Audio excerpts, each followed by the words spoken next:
बिस्मिल्लाहिर्रहमानिर्रहीम। अस्सलाम वालेकुम। कैसे हैं आप सब? उम्मीद करती हूँ सब खैर खैरियत से होंगे। अल्हम्दुलिल्लाह मैं भी ठीक हूँ।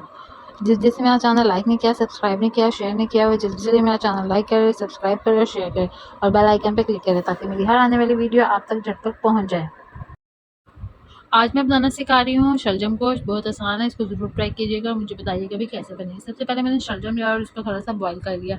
यहाँ पे मैंने चिकन लिया है। आप चिकन के अलावा मटन भी ले सकते हैं, बीफ भी ले सकते हैं। प्याज लिए हैं 4 अदद और इसको काट लिया है। नमक, सुरख मिर्च, हल्दी, चाट मसाला, ज़ीरा धनिया का पाउडर, धड़ा मिर्च, सब्ज़ मिर्च, ये मसाले हमने लिए हैं। टमाटर है, एक टमाटर लिया है। अदरक लहसुन लिया है। अदरक लहसुन को चॉप कर देना है या इसके पेस्ट बना लेनी है। अच्छे से इसको कर लेना है। अब यहाँ पे मैंने एक पतीली ली, पतीली में इसमें ऑयल डाला। ऑयल डालने के बाद इसमें मैंने ऑयल को गर्म किया और प्याज डाल देने हैं और प्याज को लाइट ब्राउन करना है।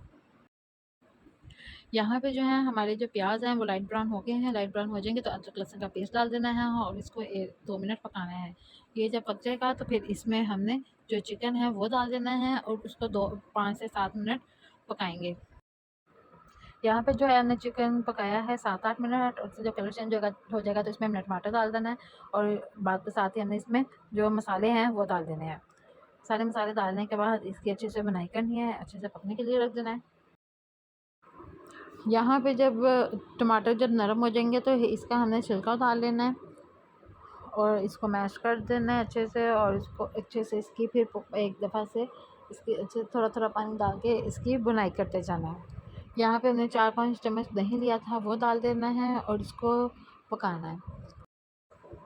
यहाँ पे हमने बहुत अच्छे से इसकी 7-8 मिनट से ज़्यादा इसकी बुनाई कर ली है। जब पक जाएगा तो हमने इसका जो गोश्त है, जो चिकन का पीस है वो हमने अलग से निकाल लेने हैं और फिर इसी मसाले में जो शलजम में जो बॉयल किए हुए थे वो हमने डाल देने हैं और उसको पकाना है।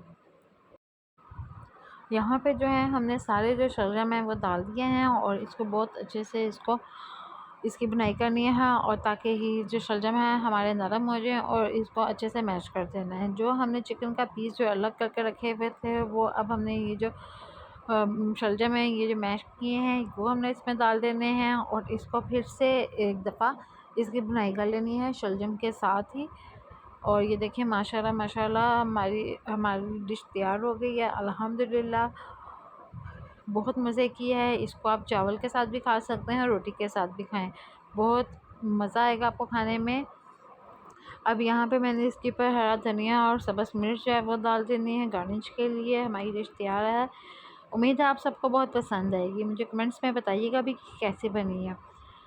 अपना बहुत सारा ख्याल रखिएगा। अल्लाह हाफिज़।